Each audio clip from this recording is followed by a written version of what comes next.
me, I'm like, is this a challenge or like? Every time I open up Twitter, there's always that fucking Wii Shop channel thing. Dun, dun, dun, dun, dun, dun, dun, dun. Yeah, I didn't know you had the skills like that, Brant. That was impressive.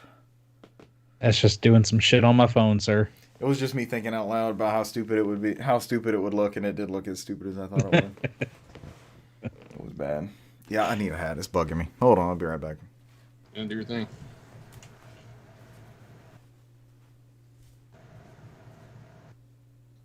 Do, do, do, do, do, do, do, do.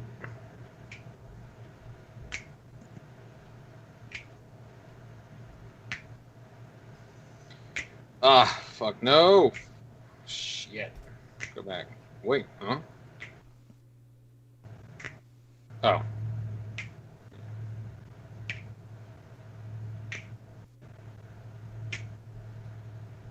Do, do, do.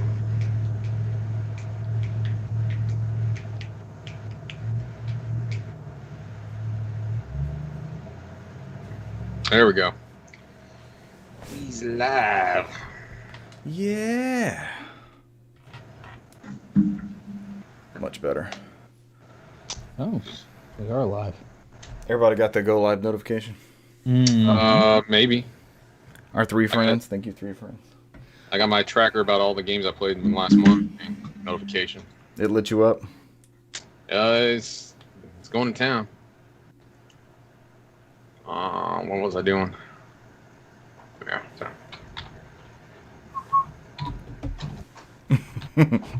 Just hear the Wii Shop theme. Who was it? Those 2 guys singing it. Donkey Kong. Oh yeah. When they're going down. It's on Twitter. It's like every Wednesday on Twitter. I get it. The Wii Shop update. I wonder what's on. That's pretty good. The guy's I haven't running seen down it in a long time. Yeah. I need to follow whoever. Normally they do it at midnight, but they did it early. It's like 11 p.m. I need to find out whatever account that is that keeps posting it. I want to see it. They did a good job. They posted it early. Oh, those were the glory days. I think I've gotten excited before when they posted early. Like, yeah, it's 11 p.m. They normally never do this. And then it's garbage. And this Adventures Lolo or whatever it is. Tomato Princess is another one. Tomato Princess? I think I got that one. That's like the only time we ever got Tomato Princess. In the Salad Kingdom? Yeah. However will we play it? Not legally, of course. Are we provided legal means to purchase the game? I'd say it counts. Wakarimasen. I would say it counts. The illegal manner. Yeah, wasn't that like a Famicom disc game too? That I don't know. Let's look up Tomato Princess and the Salad Kingdom. I've always heard the name and I know the game, but I don't know anything about it. I'm guessing off the top of my head it was only a Famicom disc game. I could be wrong. You'll do the live correction. I played some NES 20 minutes ago. Hook mine back up. One of mine. Video game by Hudson Soft, originally released in 1984 for the NEC PC 8800, NEC PC 6800, MSX. This is way too much information. MSX Japanese home computer. It was ported in May 1988 for the Nintendo Entertainment System in America. Oh, Famicom 88, NES 91. Wii Virtual Console January 19th, 2010. In North America, February 2010. The characters are primarily cartoon-like anthropomorphic fruits and vegetables, though the game does contain some human characters, including Princess Tomato's sister Lisa and the villainous Farmies. It's like a early version of Adventure Time. It's like random shit happening in there. Damn, those Farmies. It looks wild. It's incredibly expensive, right? Yeah. Taking the role of... The only time I've ever owned it is on that Wii Channel Shop. So. Taking the role of Sir Cucumber, a knight, the player is assigned by King Broccoli, now deceased, to defeat the evil Minister Pumpkin, who has kidnapped Princess Tomato. Early on, Sir Cucumber gains a sidekick, Percy the baby persimmon, who offers advice and helps throughout the quest and always refers to Sir Cucumber as boss. It's a text adventure. There you go, Cesar. It's a visual novel. What I tell you, man, that's the only reason why I know it. Anything else, I don't know shit. Princess Tomato makes an appearance in Super Bomberman R as a playable DLC character named Princess Tomato Bomber. She was added in the 2.0 update released November 15th, 2017. That's pretty good. Alright, Cesar, does not look like it required Famicom Disk System. I think it would say that, right? It should, right? I mean, they usually differentiate it. Alright, how long did it take for us to get it? Damn, almost 2 years. So that does almost fall in that timeline of, like, the down port, you know? I don't see anything about it being on the disk system, though. How much is this cartridge?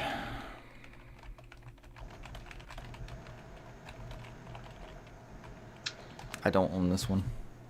I guess. This is ridiculous. $200 to $1,500. That's affordable. $1,500. Brand new, lowest price. No. I don't need a new car. I'll just buy that. That'll get me to work. Pre-owned is $184.99 for Princess Tomato. Yeah. I don't own this. We need to walk down to our latest pre-owned video game dealership and pick one up.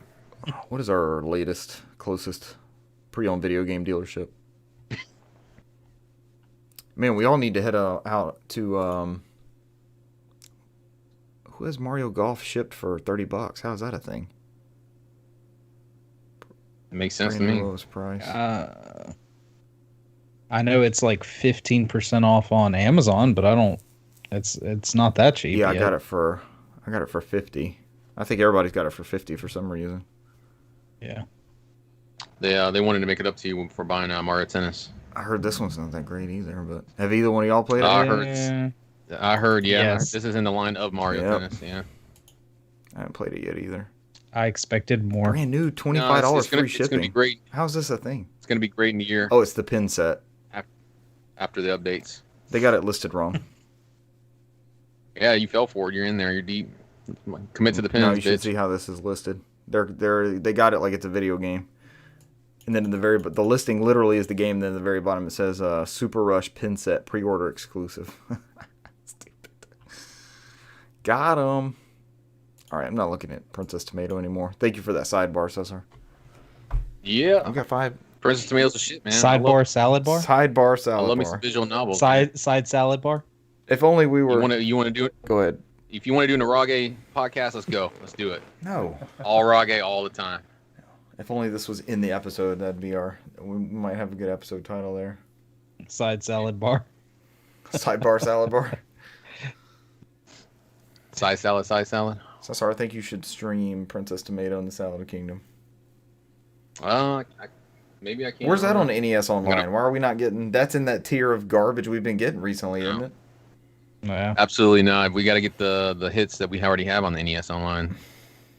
Need to make room for those. Yeah, sure. Why would we pull something from the Konami's back catalog that they never support? So, Or make a pachinko machine out of it. why don't we have a pachinko machine out of it? That's Out more of Princess important. Tomato? I wonder if there's a Princess Tomato health machine in Vegas in their health centers.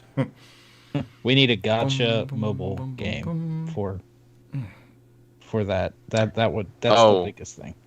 Gentlemen, don't forget to charge your Vitas and buy your PSP games. They die in 2 days. So The PSP online store? I've been going through. No, the PSP games and PS3 and Vita are going away Friday. All right, backtrack for me. Give me the layman's version. PSP stores closed. They are removing access. They're removing PSP games from the Vita and PS3 stores. Okay, so I can't buy them through there Gotcha. again. You can never buy PSP games again. But I can download them. Whatever's left. You got till Friday. I can download them. Yep. Okay. Yeah. So whatever you don't own, go through it and make sure you own what you Does want. that include PS1 classics? No, so. because those are through PS3. Okay. That makes So, sense. Unless there's a PSP only version of that game. So Which I don't think that was the way. It was the other way around. I think when there were PS3 only ones, like Calling All Cars or something like that, was PS3 What was only. that, Brent? Yeah. So like Ape Escape on the Loose is basically the original Ape Escape. Yeah. Map to the the one that required you to have 2 sticks all of a sudden on PSP didn't need the 2 sticks. It can be done. I knew it. You sons of bitches. I didn't have to buy that DualShock. I could have done it. I just had to buy this portable console. All right, let's get going. This is good stuff. We're already ready. We woke Cesar up. I was worried about Cesar. Oh, fine. Never worry about me. I'm a smooth operator. Yeah.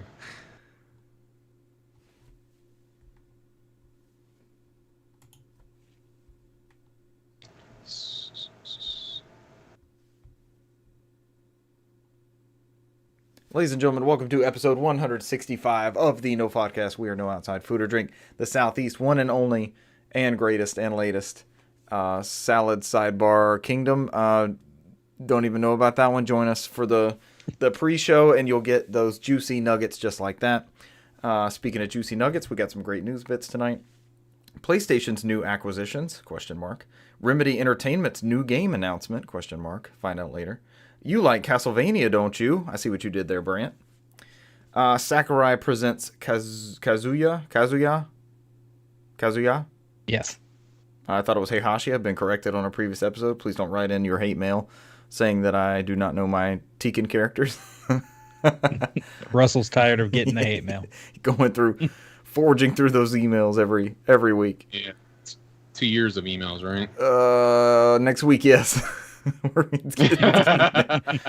What Legend of Hero games are coming to the West? And in parentheses, that says Cesar News. We'll let Cesar take that one. And we have your July. Are they lames with gold? I was waiting for you to say gelatin. But Gelatin with gold. And we have your PlayStation Plus titles as well. I'm Richard Bergman, joined this week by Brant McKee. As always. Most of the time. Here and making the news, yeah. The newsmaster, Brant McKee. I'm sorry, you didn't get your proper title. Yeah, you offended that motherfucker. He's upset. He's gonna have a sit-in on us. And say my name. Say my name, Richard. You little bitch. Newsmaster, Brant McKee. That's it. I'm taking you to HR. To start over and reintroduce everyone. Oh, I'm Richard Bergman, joined tonight by the most important part of the podcast. He builds our news. I don't know if you've heard of him. He's Brant McKee. The Grand Poobah. Yep. The only one that matters. And Cesar's also here. Yep. Sorry, Cesar. And some other guy that's bald in the background. This way bald guy. That wasn't. Bring it up, bald. Put your hand down. You still have hair. I was waving to him. You're waving back. Wave, bald guy. I see 2 people waving him. Wait a minute. Guy with no name. He's in the background, guy with no name. Sorry, that sounded like we are not happy that you were here. That is not the case. It was just I had to play up Brant so much to make up for his garbage intro. I had to beat yours down a little bit to prop him up again. Hey man, stroke the ego. That's what it's here for. He builds the news. If we beat him down, he might not build the news, and then we have to scramble. I get upgraded to listener. Yes, we've threatened that before. It will happen. You will be not part of this show. You will have to casually hit fast forward on the show whenever you feel like it. Casually hit fast forward. Time skip. Casually hit fast forward. All right, let's get into this news. Sony's acquiring studios. Gasp. The one they acquired is one I thought they already had. That was a can. This comes from... No, was it? No. This comes from The Verge. I'm going to mispronounce this. What was that, a can? Did I hear a can in the background? But it started out with like a... Was it a can? It's too early for bottle rockets. I'm not going to pronounce this correctly. I'm going to let somebody else take this. But they developed Returnal and Resogun. Housemarque. Housemarque. I always want to make it Housemarque. Like Bismarcky. As do a lot of people. As do a lot of people. This comes from The Verge. Sony has acquired Housemarque. Stop there. The Finnish studio behind recent PS5 exclusive Returnal. It was announced with a tweet. Wasn't it like early announced and then backtracked and then re-announced? It was like some weird stuff. No, that's something else. Okay, it's something else. It's another place in another Yeah, you get country, down in the article. You in find another another state. time. Yeah. In the future state. The deep state, as it were. Mm-hmm. That was announced with a tweet which suggests Sony might also be about to acquire Bluepoint Games, the studio behind the recent Demon's Souls remaster. That's all they're known for. They didn't do Metal Gear or Shadow of the Colossus. Ico. Yeah. They've done Shadow of the Colossus and no, Ico twice now, right? Oh, no, they didn't do Ico remake. Mm-mm. Is that their next one? Didn't they do the remaster on PS3? I think that's all they did, right? That bundle. Yeah. That was a port, though. I would love them to remaster Ico like they did Shadow. Re-release that collection. All right, I'm branching off here. In a blog post announcing the acquisition, PlayStation Studios head Herman Holst said that the studio is one with incredible vision, capable of creating memorable new games that resonate with our community. Although recently they've produced games across platforms including PC, iOS, and the 360, the majority of its recent titles have been exclusive to Sony's platforms. They also made the Super Stardust series, which appeared on PS3, PS4, and PSP. That was kind of a done deal thing, I thought, but it's great that they're in the stable. That's a very talented studio. Oh, they did the Uncharted collection too. I forgot about that. Thank you, The Verge. Thank you, Brant, for. Well, that's Bluepoint.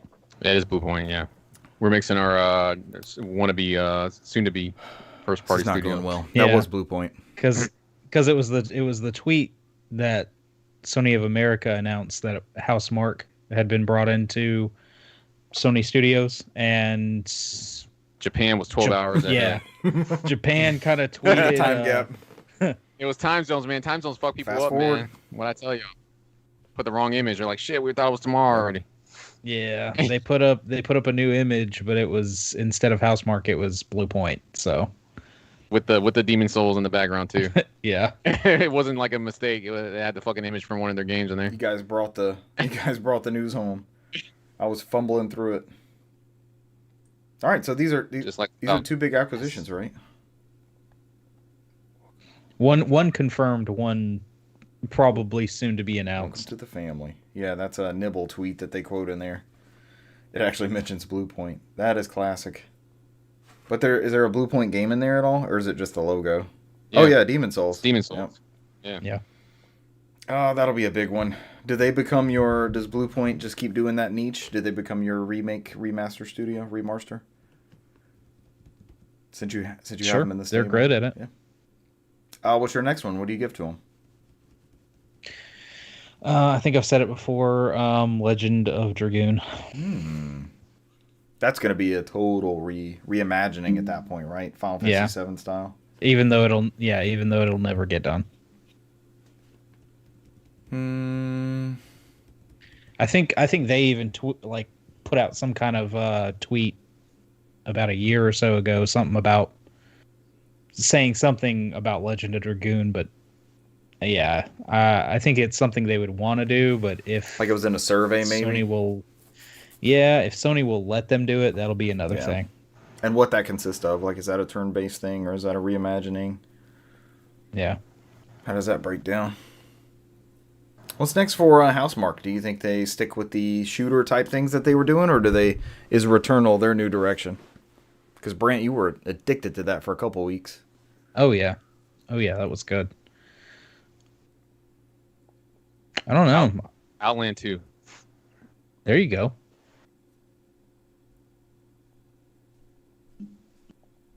Crickets. All right, so that's. Wait, were you not a fan of the Outland 2s? I never played the Outland ones, the Unos. Sounds like a Borderlands spinoff, Kinda right? does. Tiny Tina's Outlands. I wouldn't know the difference. And I'm like, okay, sign me the fuck up. I saw that on a USB thumb drive one time.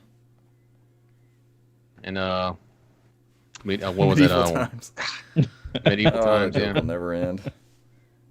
Hey man, stop making mistakes in public places, and it will end. I mean, everybody's been doing that for the past year plus, right? Should be.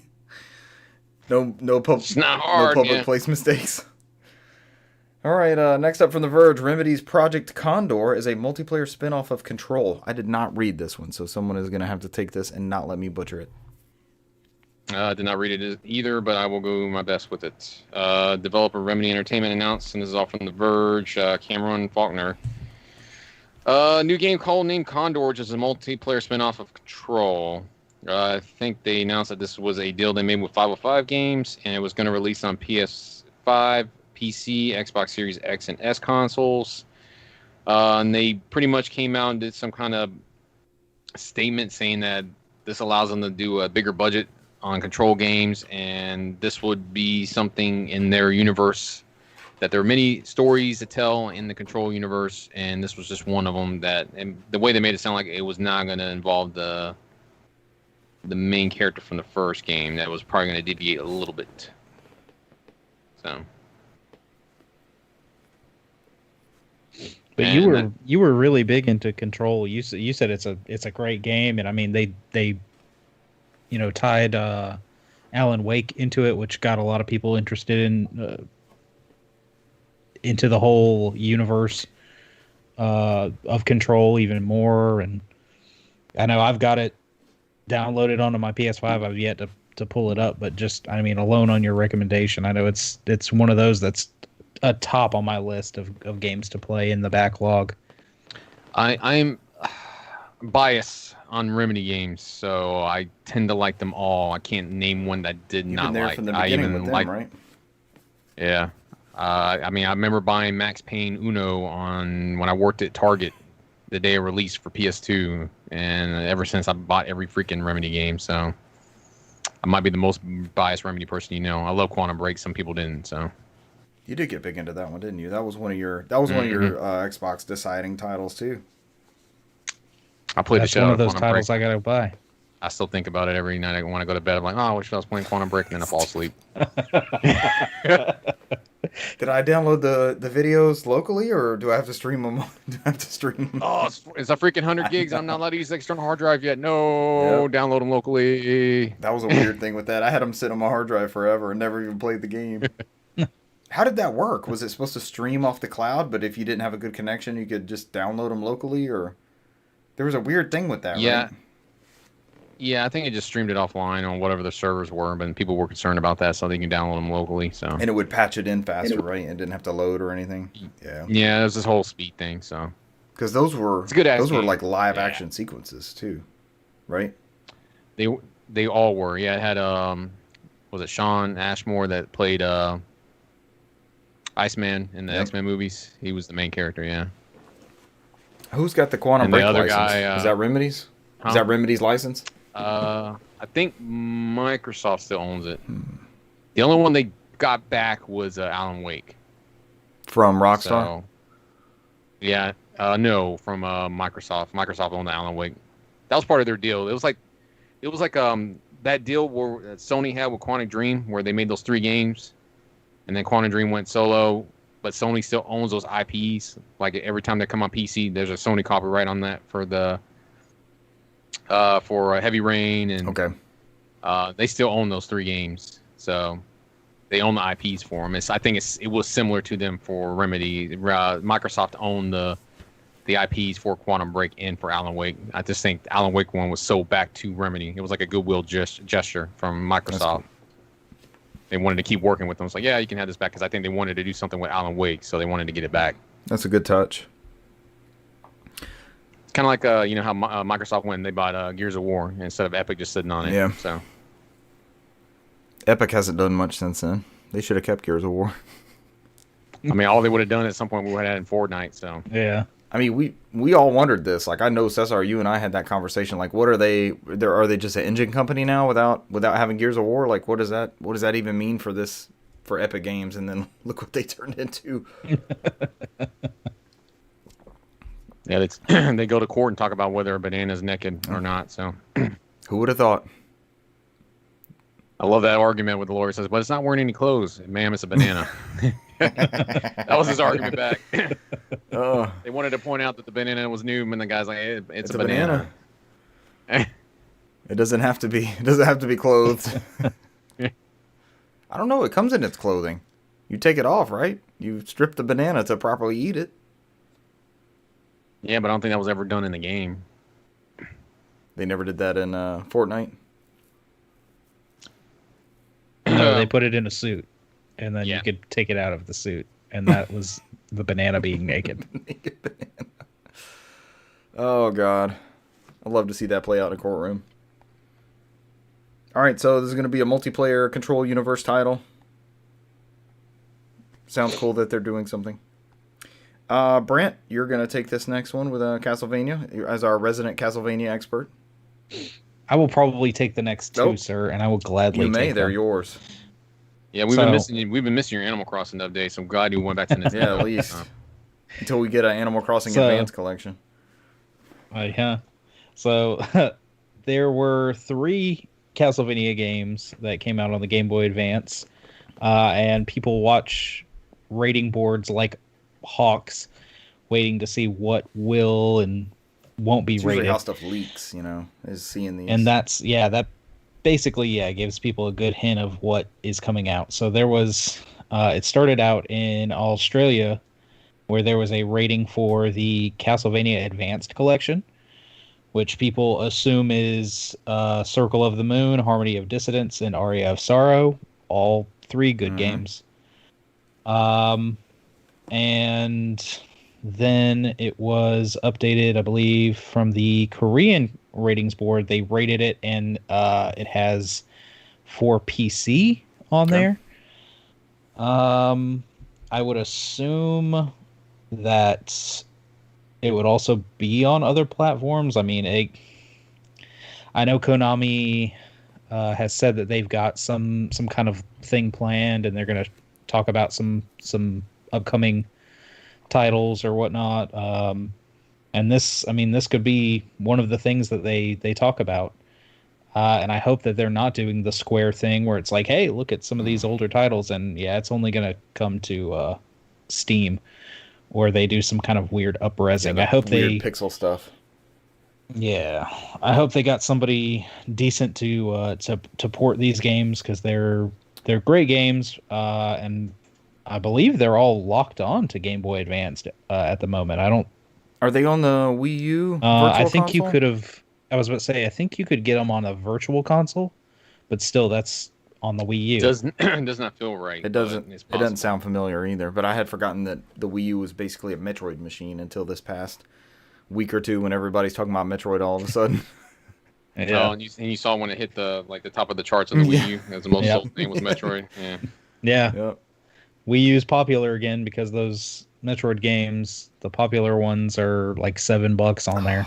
I'm dreading. Whereas physically, they're like easily upwards of 100. I'm dreading that announcement about the Wii U Virtual Console whenever that comes around, because I've largely avoided that. I was able to slowly drill away at the Wii collection for a long time. I messed up and didn't get those Konami games, but the Wii is so easily hacked at this point. And I guess the Wii U technically could be too, but there's some good stuff on that Wii U Virtual Console, and I'll probably end up pouring some good money into that whenever we find out that that's going to be yanked.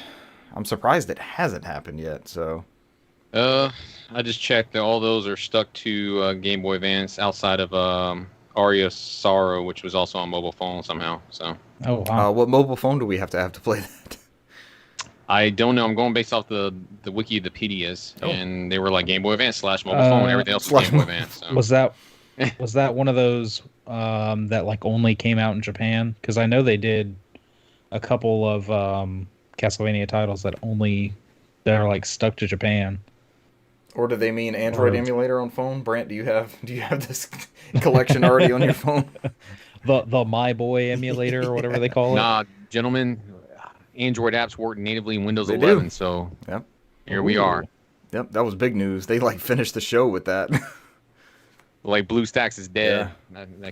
It successfully just killed that I used program. to dip into BlueStacks pretty regularly. I think I played PUBG that way to start with. Oh man, wild times. So I'm wondering, and you guys might remember this. We've had the 2 Castlevania. We've had a Castlevania collection, and then the Konami is like a shooter collection or something. I can't remember what they called it. Who did those? Because that was good. That was good port work and everything. Remember the Castlevania Anniversary one that had 1, 2, 3, 4 Bloodlines? Yeah, I want to say, wasn't that I M2? think it was an M2 joint. Which, if 'Cause that's I've- the I've- case, that's yeah, that's a no-brainer. that collection is getting that physical release hopefully very right. soon from Limited Run. Forgot they were doing those. And that did have some good titles. Plus, it brought what was that Kid Dracula? So they've already dabbled in a little bit. Well, that Game Boy is totally different from GBA. Yeah. But again, this would be cool for these to be playable legally, as SSR would put out there. But yeah, hopefully we get news of that soon. Is there Castlevania Advance? Is there an Collection. event coming up? Is there something that they're teasing or leading up to? They haven't said they're doing an event, but they did say they have some titles that they will, I guess, have some news on soon. Originally, and I don't mean to interrupt, Brand, I think they came out and said they were going to E3, and then they That's right. pulled Yeah, out of E3 because they said they didn't have anything to show. They would show more next year. I guess next year would be the big return is what they were looking at. So my guess is the ESA asked for too much money from them, or whatever, for whatever bit they wanted to do. Like the PR, they were kind of balancing that, and they were just like, we're not there yet. Let's just do a live stream type thing. But what face of Konami is that does that, you know? Or is it just a PR thing, PR blast that comes out? I mean, we just had a whole bunch of Castlevania games announced at the Limited Run show, so... Yeah. That would have been the chance to do that? Do you think they pulled that at the last minute somehow?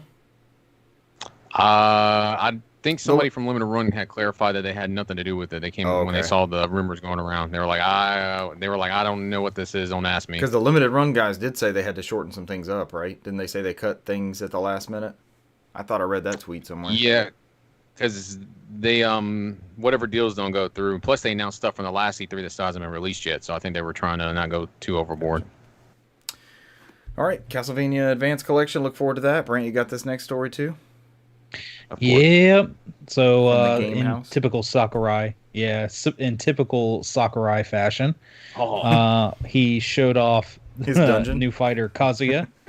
Yes, in his dungeon. And golly, Sakurai goes in depth with all these characters, and it just when he talks about them and shows off their moves, it really just shows how much detail he puts into developing and placing the character into Smash Brothers. He didn't get figurines out for this one, so I don't believe him.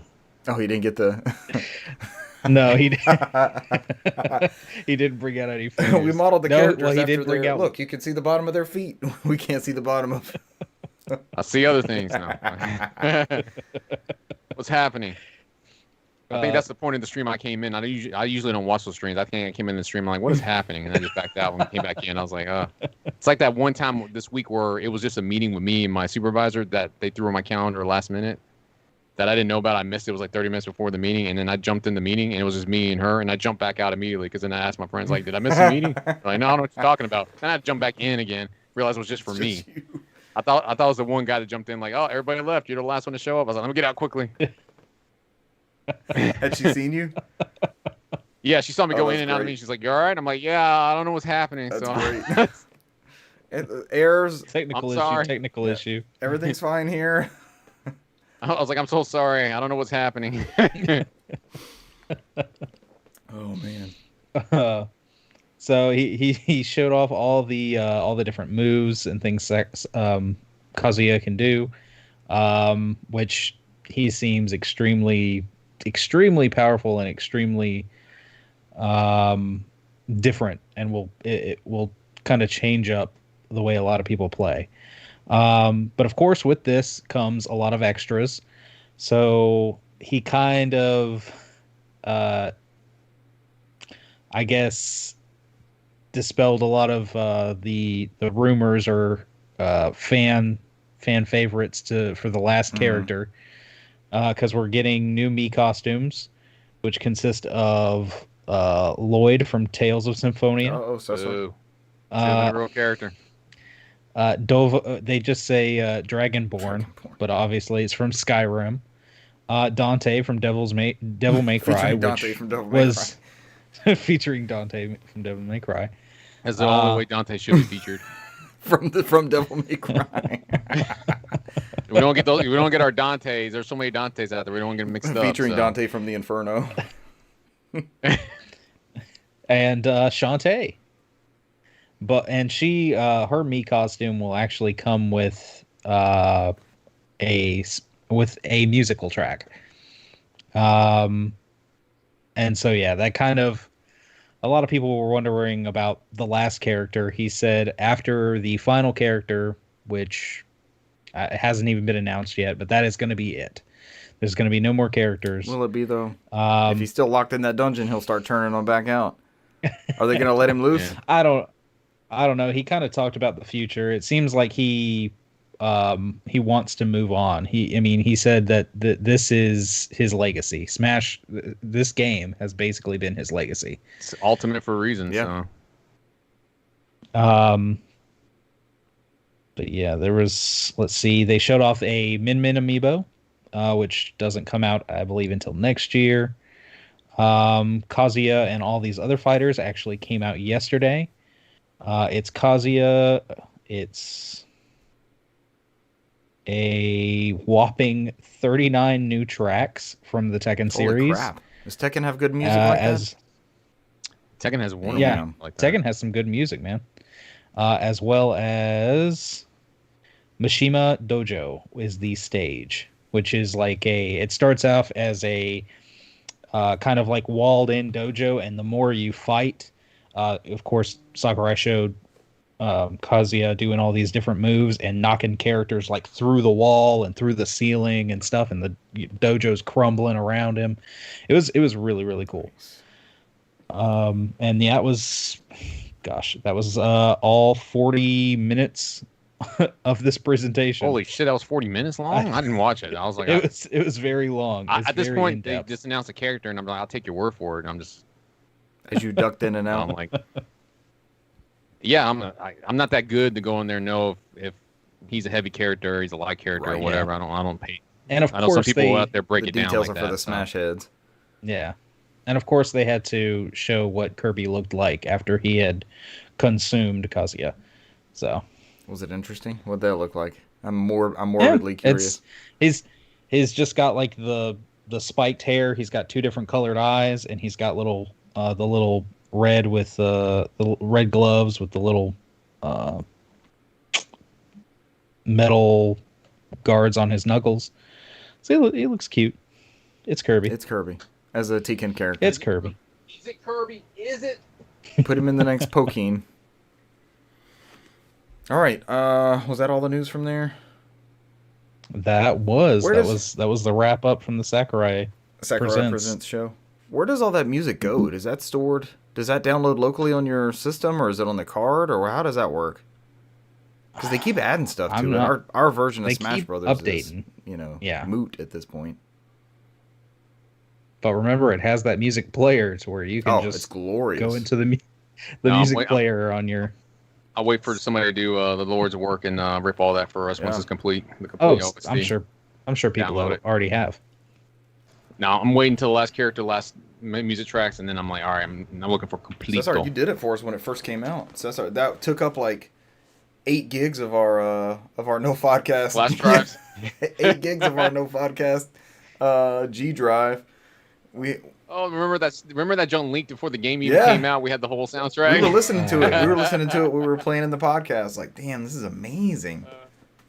Because they're all really well done rearrangements and orchestrations. They're all true to the source. They're really, really good. And they advertised that music feature, didn't they, Brand? Didn't they have a guy like with a switch in his pocket or something walking around like it was a PSP? Yeah. It was a young lady with her purse and stuff like that. Yeah, she'd taken it, put it in her purse. Streaming it via Bluetooth? Not. Even though they've got like third-party adapters and stuff. Nintendo wasn't brave enough to remove the headphone jack. All right. Not yet, at least. Give them time. News. There's a USB port. The next one up is Cesar News. So this one is from Gimatsu from Sal Romano. This did put a smile on my face. I just was not a fan of how long this shit's going to take, but it is what it is. This is better than nothing, right? Yeah. Early that morning before the Falcom 40th anniversary show, Epic Games had accidentally leaked Legend of Heroes Trails from Zero, Legend of Heroes Trails to Azir, Legend of Heroes Trails in Rivere, and then the Legend of Nayuta Boundless Trails, all of which were developed by Falcom and all going to be published by NIS America. So they had the concert, which I stayed up for, and which was like 1 a.m, and I was pissed the next morning, but it was worth it still. They play some of the music, like their best hits from their games, and then they show like little snippet trailers. And so we had Trails from Zero, which comes out. This is the first one that's coming out fall 2022. This is the first game in the Crossbell games, the duology for Crossbell. Right. I've heard Crossbell so much. I was doing the Leonardo DiCaprio. I was pointing at the screen. I was like, I know this. I've heard this so many times. I know Crossbell. I know someone who's going to be excited. Yeah, the Crossbell duology. So that one takes place in between the Trails in the Sky and the Cold Steel games. I could go into the lore, but I don't think it's worth our time. So I'm just going to go through the list. You will be talking about them as you play them, I know. Yeah, I got the Japanese ones. I haven't fired them up yet. I have the translated ones from Geofront, which are helping with the translation on this ones, but more to that in a minute. Then you have the Legend of Heroes Trails to Azir, which is the sequel to the first Crossbell game, which also runs concurrently with the second Trails of Cold Steel game. So there's a lot of stuff that happens in that game this is happening at the same time. That kind of fills in the gap in the story. You see both sides. So we never got to see both sides until now. And it kind of spoiled it for when you go to Cold Steel 2, because the very end of the game is like what happens at the end of the Crossbell game. So it's like you meet these characters you never met before and you're interacting with them, which kind of sucked. You thought it was cool before, but now we're getting the games you can play. Yeah. This one's coming out in 2023. These games are heavily text-based. The way that the localization works with the Falcom games are they don't have a localization team locally in Japan for other regions. They can't send the scripts out early to any potential people who's going to publish it because the scripts are changing up to the game's released. So this is why it takes so long, and it's so heavy. And it's like when Nipponichi Software America picked it up, they have to retranslate everything from scratch. That's a hell of an undertaking. There's no assistance. Same thing with Xyz when they did the Trails in the Sky. That's why a lot of these games took years to come out, because the scripts are so big. So what they ended up doing was there was a fan site called Geofront who was doing fan translations for the Crossbell games. They had completed the first one for PC, and they were almost done with the second one. But they ended up striking a deal with them that they're going to assist with the translation on these two games, because Nipponichi Software wouldn't be able to do it themselves to get all 4 of these games out. So they're using their base for the script, and then they're comparing it, and I guess they're going to go through and rework it. So those two games, all 4 of these games are going to come out in Epic Game Store, Steam, Switch, and PS4. And this is the first time they made a whole thing on there. It's coming to all platforms, which sucks because it's not coming to Xbox, because a lot of people were pissed about that. But they put on there coming to all platforms because it's the first time that they're all coming at the same time. Typically, one will get one before the other, and the other one will have to wait like a year or so to be behind. Right. So that's what they really meant by it. All releasing at the same time for one. That's good. Yeah. Outside of that, the next one we have is the Legend in Nayuta Boundless Trails. This also is coming out in 2023. This is a different times a Trails game. This is like a prequel that happens before all the Trails games. It's like in the year 900. All the ones that are out now are like in the 1500s. It's like 1600 years before.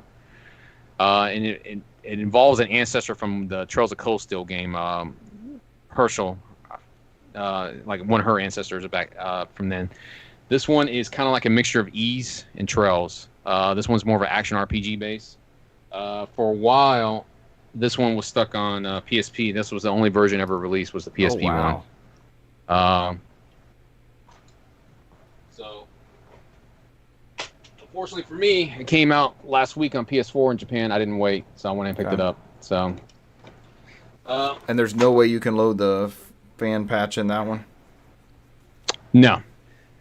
Believe it or not, and I don't know if Brant knows, and so this one, before I get to it, so this one is like an action RPG, and this one it's more like the Ys games. Mm-hmm. So you go through, it's level based, it's more story. It's not like anything. It's not like a traditional RPG like the other ones are.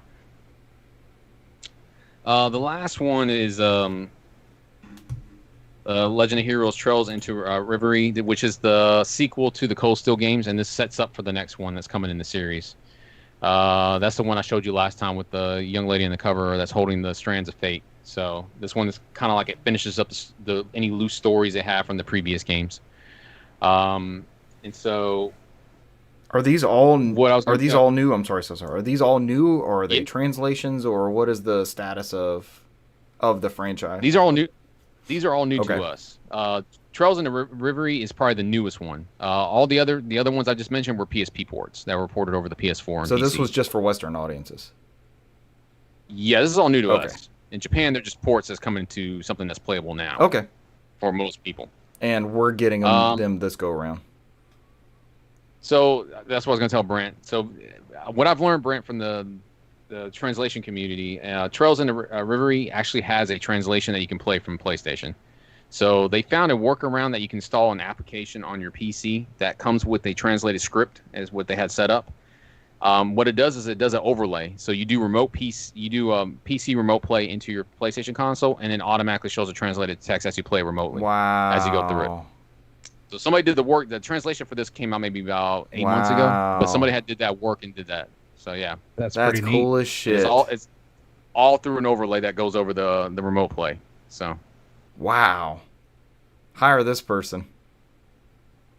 you never know; they could be using it based off their translation. hire this so it person. seems like that's what they're.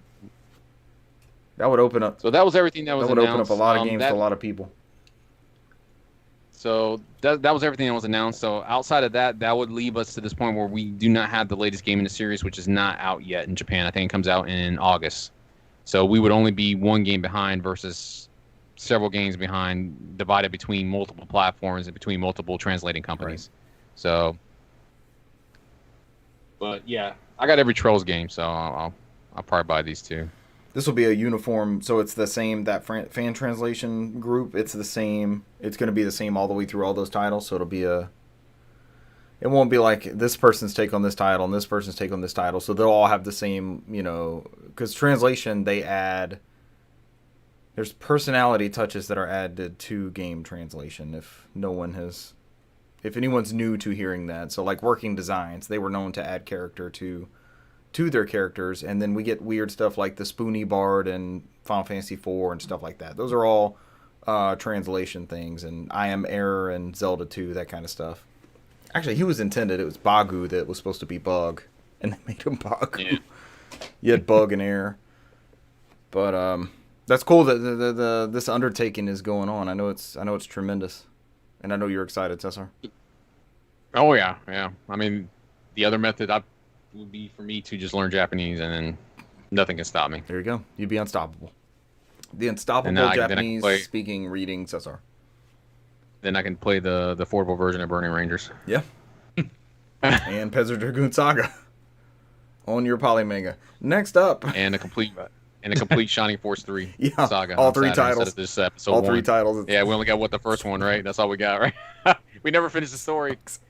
It sucks so bad. Oh, it's stuff like that haunts me. Okay, this isn't a bad collection. All right, here's your Xbox Live free games for July 2021. Planet Alpha is available July 1st through July 31st.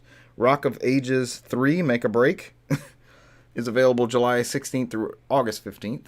Conquer Live and Reloaded, good-ass game. It was rare for a long time on original Xbox, or, high demand and hard to find. July 1st through July 15th, and Midway Arcade Origins on July 16th through July 31st. That one has Cesar and I's Arch Rivals! favorite basketball game on it. Defender, Gauntlet, Rampart, and more is all they mentioned. So that's that blog post is going for a certain demographic, it seems. All we need now is just a Konami collection, so I can play Double Dribble again. Double Dribble's not bad. I do love me some Arch Rivals though. I think Conquer and Midway Arcade Origins are the standouts here. I don't know anything about Planet Alpha or Rock of Ages 3. You guys have any backstory on that one? Either one of those? I own all the Rock of Ages games. I don't think I've had enough time to put in there to say anything. You rocked through all the ages? I did. It's like almost like that Broadway show that's called Rock of Ages. But I think that one's like in cheek humor. That's similar to like Monty Python type humor. That's what that games are built on. Okay, So that's pretty cool. I'll definitely be checking out. Do I have was that Build a Conquer on the Rare Replay, or was it the 64 version that was on there? 64 I version. thought so too. Couldn't remember right offhand. PlayStation Plus titles. What do we have? Call of Duty Black Ops 4, WWE 2K Battlegrounds, and one of Cesar's favorite games from last year or 2 years ago. 2 years ago. I don't keep track of time anymore, man. I just show up. One of That's all I do. Cesar's favorite all-time games that he spoke about on this podcast, A Plague Tale: Innocence, which just recently was announced to have a PS5 native version. So that's very cool that we'll be getting that. And more people will play it, right?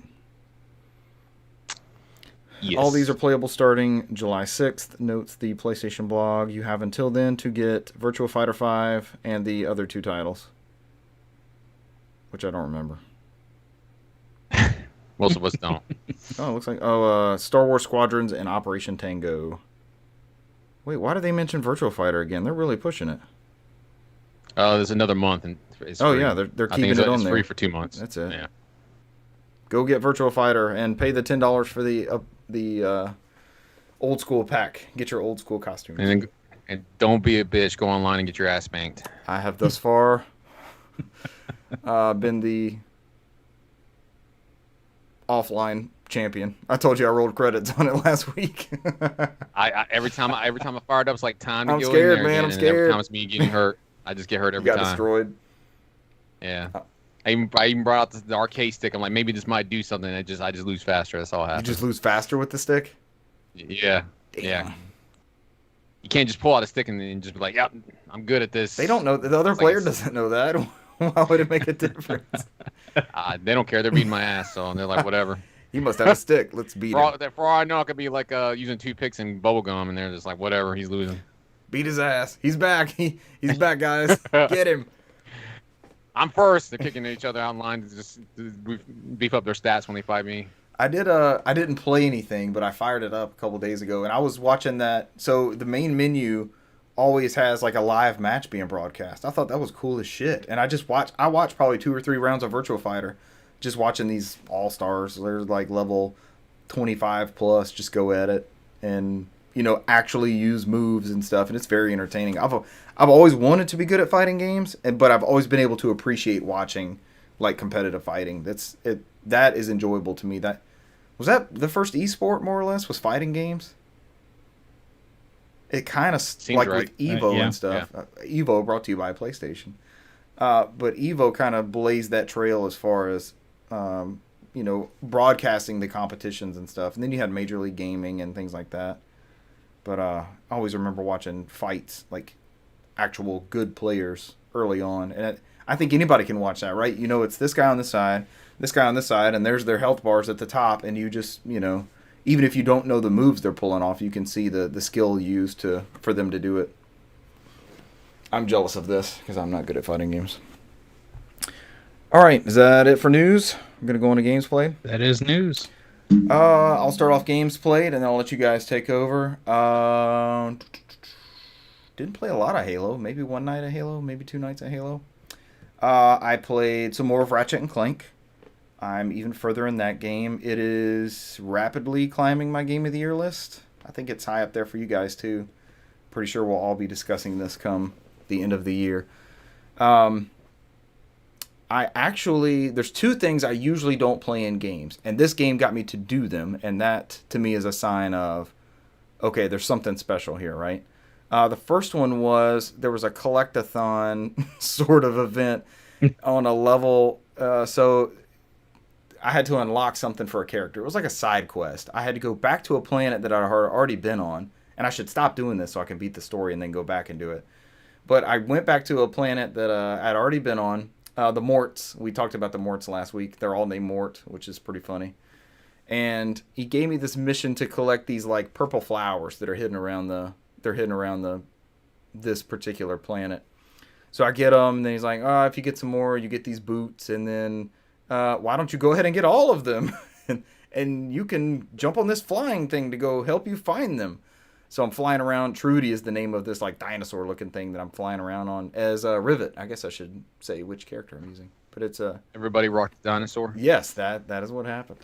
So I'm riding this dinosaur around, and I see these flowers like they're on top of. All of a sudden, it's like Panzer Dragoon, right? You're flying around. It's open world. That thing controls like shit though when you first start. She like takes off. Takes a second. She takes off and just goes, and you're like, nope, it. I needed to go that way, so let's just go back here. So I see these flowers. I've got stuck in trees and it killed me instantly. So I never died. I'll like drive her straight into the ground as I'm trying to get my bearings. If you get stuck in the background that you're not supposed to be in, it's like I crawled into an area I wasn't supposed to be in. I died instantly. I'm like, I've done that. It's like you don't belong here. I've done a couple of those with just Ratchet or Rivet where I'll jump and then they're doing that animation where they're trying to like still jump against something and then it kills me. But so I'm flying around with Trudy and I get these purple flowers. Well, actually there's some I can't get. So I'm like jumping off Trudy. I'm like, how do I get these things up here? There's certain ones that just aren't obtainable. What is happening here? So I get all the ones I can. I go back to the dude, and I'm like, I'm ready to give up. Like, this didn't work out for me. I got all the ones on the map I could. These other bullshit ones are way up in the air. There's no way to get them except hopping off, and that kills you and kills Trudy, so that doesn't work. So as I go talk to him, he's like, now that you've gotten 3/4 of them, now you can shoot fireballs with Trudy and get the rest of the purple... I wish I wrote down the name of them, because I actually Googled it at some point, like, where are these? This is a real flower? Where is the location of this? And they just told me it's on the map, and I'm like, whatever, I'll just talk to the guy and go back. And so I start shooting all these things, and I have, what do you have to get, 60 or 50? I think it was 60. I think 60 sounds right. So I right. have 59 of 60, and there's no more marked on my map. And the way Ratchet works is, the new one, is if, it seems like to me, y'all correct me if I'm wrong, if you've seen it or been near it, it puts it on your map. So you can go back and find whatever. Okay, you can find whatever item it is. So I'm pouring through my map, and I'm like, this shit's not on here. What do I do? And it's not on the left. Like, the legend only shows the things that are on the map. So it's not in the legend. I'm like, fuck this game. I actually was going to do this. I'm going to collect these things. I'm just... It gets me to do something that I don't normally do, and look what it does. It dumps me on my head. And as I'm getting ready to go, I'm going to go back to the ship and just go about my business. It was like this optional thing. So I jump on one of the Beetles that Brant talked about a couple weeks ago, which are a lot of fun to ride. Those things are cool. I like the physics of flying around on those.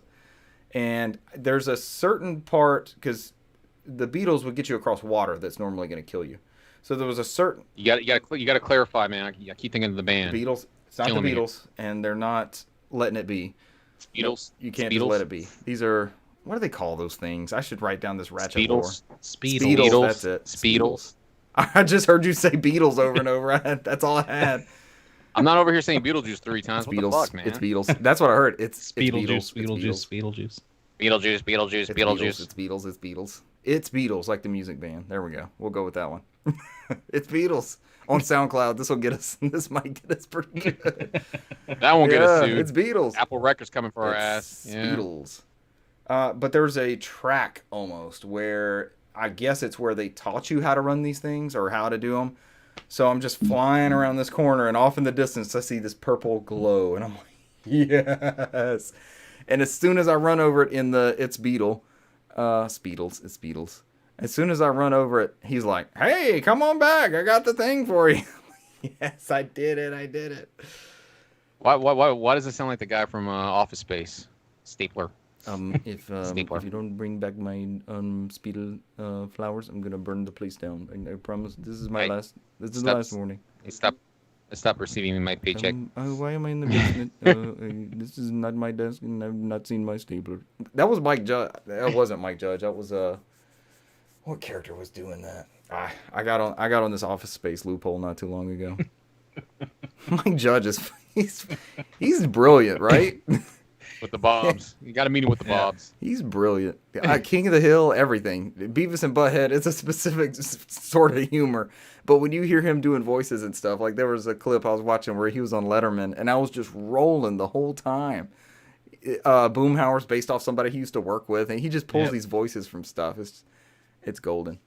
So I leave the planet that I've been stuck on forever with Rivet, and...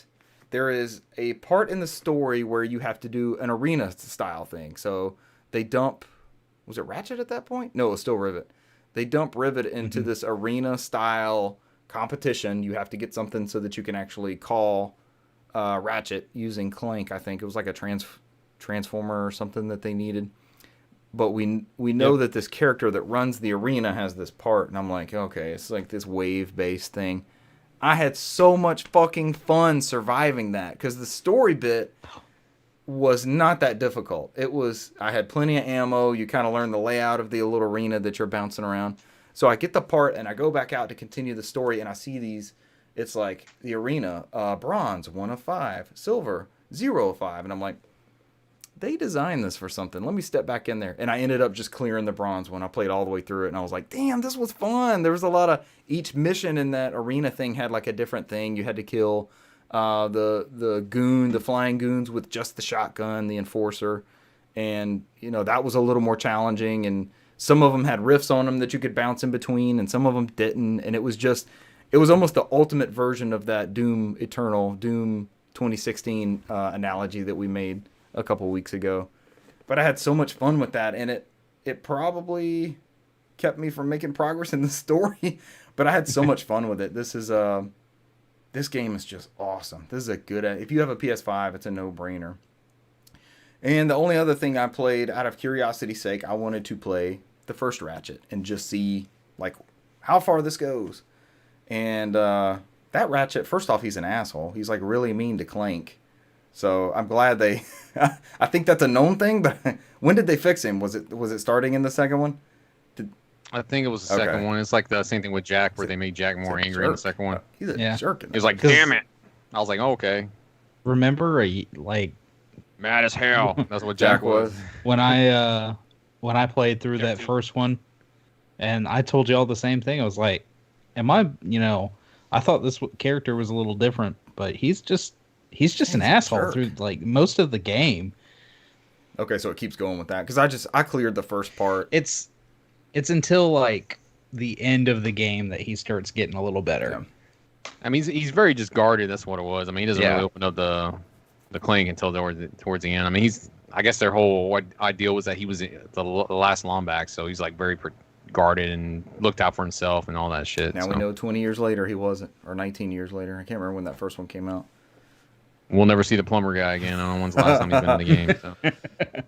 You just slide down a sewer pipe. But that first Ratchet and Clank holds up too, and it kind of puts in perspective like this is that the new Ratchet has been called like a really, really well done one of those, and for some people that was a knock on it, but it almost seems like this is the one they wanted to make all along with the particle effects and the crazy weapons and everything that they wanted to do, and the seamless full motion video into the pre-rendered characters and things like that. It's just that new one is flawless, and you can see how far they've come. So if you have a chance to play both, I definitely recommend it as just a quick back and forth, just to see. It's a good barometer for the platform too. So that's PlayStation 2 to PlayStation 5, so you can see just how far they've come with that stuff. But that game holds up still. That's a good ass game. They should make those available for people to play still. That'd be nice. But those are my... Did I play anything else? I feel like I played something. I bought Mario Golf and updated it, but I haven't done anything with it. As you should, just update games and never play. I do a lot of that. Sir. I dare not bring up Steam on this computer because I know it's going to go fucking nuts on me. Because it's been forever since I played a PC game down here. So I'm definitely not doing that. But those are my... Unless something else... Did we play anything? We talked about playing something. Nope. Those are all my games played. Somebody else may take the banner. Mine's real short this week. Short and sweet, man. I've been watching more anime more than anything else. It is what it is. For me, I played some G Darius HD. Ooh. I got the last collection in the duology. Got shipped to me from Germany. I think it got pushed back for America for another month, so my PlayStation's bugging out because I'm unlocking all these trophies that are not officially on the trophy server yet. And every time I go in there, it's like, error. And I'm like, oh, I get it. Stop checking every 5 seconds. It doesn't like that. It's like, I know it's not on there. And it's like, it's not even in the PlayStation store. It's unhappy. But, yeah, it's fucking... That's what I get for getting something early. I'm excited and G Darius. Is this a new one or is this a port of that Saturn PS1 one? So this is a port of that Saturn PS1 one. It's an HD. So, and it's done very well. It's very well done. The only complaint I have with it is like, I was like, is this based off the arcade cabinet? Because like, my controller is like vibrating every 5 seconds. Like I should have a sub on that controller where I felt every vibration from everything. Because like my controller is like mimicking all of that, and it's like, brrr. I'm like, oh my god, my battery went through like 1 hour. Was like halfway through it. But I think this one was the arcade and PlayStation version, and I think it came out on PC, and I think it came out on your copy of Taito Legends too, if I remember correctly. We played that one once. Mm-hmm. Is it so yeah, remaster? Is it 16:9? It is 4:3. I believe it's native. Okay. Yeah, everything's native on this game. Because I think they were originally intended. Didn't the Darius cabinets have like double monitors or something? Weren't they intended for like a longer? I think some of them even playing 21:9. I think they're intended for a longer setup. I might be thinking of another series. Yeah, I'm not sure. Yeah, I don't know. That doesn't look familiar. It doesn't sound familiar, but you could be right. All I know, I think it's 4:3 on this one. That's cool. I beat the game. Took me an hour. This one you have basically it's the arcade game, so you can literally just spam fake quarters in there and just keep going. So it's not like it's not permadeath like the other game in that series. It was not part of that one. I think the other game in there is like the latest version of G-Darius that came out on Vita and maybe PS4. I think I already have. I think it's like an updated version of it. That's packed in there. If you get the Switch version, I have the Switch version as well. The Switch version comes with the Darius Game Boy game that we haven't seen in years, but that was exclusive to the Switch one. How does that play? Have you tried that one out? All in its monochrome glory. Yeah, it's pretty good. Yeah, it's pretty fucking good. Yeah, I did an hour of that. Beat the first game. It's pretty good. I mean, it's like any of the Darius game where you go through and you choose your path, and they all have different like Omega, Beta, Lambda. Usually, it's like Greek alphabet to go to different areas of the game. It's like that little path that like Star Fox always has, where you go like different flight simulators and stuff. It's like they follow that same type of formula. Robot fish enemies. The only difference on this one is that this one has like a capture ball where you can capture enemies and then add them to your ship, so to help attack. So you don't get too much power ups, but you can use a said Pokeball and capture a ship, and then each ship gives you different abilities as you go through. One might be a shield, one might be lasers, one might be missiles, one kind of floats around and just shoots in different directions.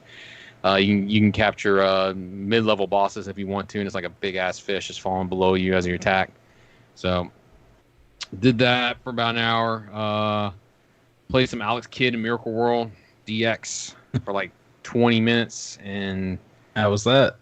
That was the thing. So yeah, I think I sent a video to Richard. It has that Halo anniversary effect where you can press the R2 button and you go to the original Alex go back Kidd to the retro look and back and forth. And it's the on the new one the hitboxes is fucking bullshit. I literally think the enemy can fart on me and I die, and I have to like get right into the enemy's face to do the attack to kill it. So it's after about 20 minutes of that, I was like, yeah, I'm done with this. That's it. Yeah, I was like, yeah, that's fine. I'm not doing this anymore. Then I fired up 25 minutes of Doom Eternal on PS5 native. How does that look? Looks pretty good, man. It got to the white screen for the ZeniMax Besta logo, as it was super white and it burned my retinas, and I couldn't see anything but the logos in my eyes afterwards, because I was like, what the fuck's going on with the HDR? And I shouldn't have played this in a dark room. I should have did it in a well-lit room. They were all right when they did the warnings in the beginning of everything ever made. They tried to tell you. It plays pretty well. It has haptic feedback, and it has also the adaptive controls in there. It's got a lot of the PS5 stuff in there. I know some people complained about it because you can't transfer PS4 saves to PS5, but we all knew that was going to happen because I know it's a separate trophy list. That's the whole reason why. You have to go through hoops and hurdles, like put on the fucking server to know you're not cheating, which is weird because you can just download and hack a PS4 and just open up trophies if you want, so people can cheat anyway. Yeah. So I don't know what it matters, is that really but whatever. Such a big deal still? I don't know, man. People were weird, man. Sony's weird. Remember how weird like PS3 game saves were for so long? Yeah. Transference. Yep. Well, we all remember transference. Transferring. Yeah, so I did like maybe about 30 minutes of that last night just to see how it plays, and it's pretty. I mean, I still prefer the first Doom. I don't know, something seems a little bit lost in this Eternal one where they opened it up a little bit more in the open world, and I just started traversing the landscape, and I was like, I kind of prefer the more linear fashion and like go this way, and it seemed to be more action paced. But then again, I never give the game a chance, so I can't say for certain because I'm still technically to the tutorial stage, and I was like, maybe it might pick up afterwards. So it's kind of like doing a little bit of hand holding for you. Did more hand holding in this game than it did the first one, which was weird. That's strange. But I think that's the reason I beat that first game. You know, you guys know, listeners know, I don't beat a ton. I don't finish a ton of games that I start. But that Doom for Switch, it just had me. I don't know if it's the combination of the portability or the way it, you know, the pacing was just perfect, and it led you from one place to the next, and it was just maybe it was the linearity that led me along. I mean, it kind of pushes you forward. This one seems like it doesn't have that pacing for me. I feel like I'm going to have issues with it. It feels like it's not going to be paced fast enough for me. It's probably going to be like a chore for me to finish. I got that feeling. But I've literally only been 30 minutes in, and I can't really talk shit about it. Are they telling you? I got to at least give it. Are there things you have to collect? Like, go here and get 5 of these? No, I mean, it's like the original one where you can pull up the map, and they'll show you something on the map. Like, oh, there's something here. There's a secret here, and you got to figure out how to get up here. And some of that, it requires platforming and, you know, some puzzle solving skills. So which adds a little variety to the game. But that was something that's ported over from the first game. I just feel like it's just, I don't know, that it doesn't move action pace like the first one was. That made it so great. But then again, sequels are always hard to pull off. Yeah. So it always seems like, I mean, when's the last time we had a good sequel outside of Uncharted 2? I mean, it doesn't happen often. So Ratchet and Clank, A Rift Apart. Yeah, platformers maybe. Outside of that, I probably put about an hour in Scarlet Nexus. How was that? I know you were looking forward to it. It's pretty good. I like it. It's an action RPG, which it's got like some psychic moves in there where you can bring different abilities. So when you play the game, you have a light attack, a strong attack, and then you have like this psychic pull attack where you can pull these objects to attack enemies. Some may say it is a cross with a little bit of Nier in there with some of that gameplay when it's like an action RPG in that world. Some of the gravity inducing stuff in there kind of reminds me a little bit of Gravity Rush, just a little bit. At that point, that's it, man. Just combat. I'm not going to go any more details. That's not going to pull you in like that. It's definitely an action RPG. You choose for 2 characters. One's a male, one's a female. And each one has a different story. So, and they kind of interconnect at some point. So they're pushing for you to play both games separately. I think I've played a couple, like an hour into it. I'm in the first chapter where I'm basically a cadet for the OSF, and I just graduated. And I haven't started as a soldier yet, so I'm not sure exactly what they've done. And this part just serves as kind of like a tutorial for the game and kind of introduces you to characters in the game. Outside of there's a lot of voice acting in the game. The English voice acting and the Japanese voice acting are both very good. They got a lot of good English voice actors that do a lot of anime dubs in here, and a lot of well-known ones. A lot of big ones in this one. It's a very good dub. The story is told through like using in-game models a little bit, but a lot of it is similar to visual novels, which is, you know, my bread and butter. So a lot of it's static images or kinetic images as they go through and explain stuff to kind of tell the story. So outside of that, can I tell you what the story is or where it's leading to? No. Outside of they're just cadets, they just graduated and they start the next day. Like it's like a police force. I don't know what they're policing yet. I just fight these enemies. I haven't gotten that far with it yet. So I literally had the whole bullshit shipping saga of Amazon with that game, so I didn't get to play as much time as I had on there. So welcome to my nightmare. Amazon was weird. It's like I pre-ordered it like a year ago, and then the game didn't ship until Saturday morning, and the game came out Friday. And they originally quoted me that I would get it on Tuesday, and I was like, I don't know what's happening with this game. I was like, I'm just gonna go to Walmart and buy it. And I went to Walmart, and they were completely sold out. And I was like, fuck it, I'll just wait. So. Yeah, I was like, I'll just wait. Nothing ended up coming up Sunday morning, and it got misdelivered to my neighbor's house, and then they drop it off to me that afternoon. And I was like, all right. And that's why I haven't played that much time into it. So that's my story. And thank you for attending my TED Talk. And I would talk about Mario Golf, but I literally just created a character and They fucking won't let me do anything in that game. They're like, you got to go here and do this, and I literally was like, screw you, adventure mode. When do we get to the good stuff? Outside of the whole thing where it tells you what was it? You got to clear like 7 clubs, and if you carry more, it affects your speed as you do your speed golfing. And I'm like, what's happening? It's like this is Mario Tennis all over again with the golf clubs. I was like, when I started playing, I was like, man, Richard's gonna hate this shit. Richard's gonna hate this shit. I was saying, I already knew it. I'm okay with Mario Tennis because they fixed it up a lot with the updates, and I'm fine with it now. It was garbage in the beginning, but this is fucking Mario. This is Mario Golf Tennis. It's like you're gonna come in, it's bare bones, and you're like, this is garbage. Great. The one good bit is not even that much, and it's gonna be like 2 years later, everybody's gonna talk about it's a great game, and Richard's like, no, fuck that game. I'll never go back. After I flipped it. So I read on the back of the box that you take your Mii through the adventure mode. You can't play the adventure mode with like Luigi or somebody? It is me only. Why? Yeah. You get put in a house with like a Boo, Chuck, Charging Chuck, and Toadette. Like, was this like Big Brother? It's like it's like the weirdest episode of Seinfeld with like non-interesting characters. I'm like, it's like they all come in here and complain about being rookies. I'm like, what the hell is happening in this? And then was it Birdo's like the house mother or whatever it is. Like, you got to go do this, you got to go do that. And I'm like, the madam of the house. Like, did you? I walked around trying to do things. It's like, you got to go to your room and go to sleep. And it's like, did you have a good night's sleep? I was like, I don't know. That's literally the only fucking thing you told me to do. I'm like, what else could I have done? I had to go straight to bed. And then you tell me, like, did I have a great night? I'm like, I just went to bed. I don't know what. I looked at the back of my eyelids. It wasn't that great. Everybody's already out there at the ceremony. I didn't want to wake you up because you're sleeping so good. I'm like, oh, God, this story sucks. I was like, what's happening? But yeah, there you go, Brent. I left you an opening. Finish it. Finish the fight. Tell us how great Mario Golf is.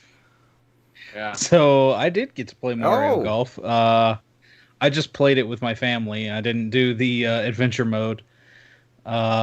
We we jumped in and played 18 holes. That was a rough 18 holes. Everybody was plus.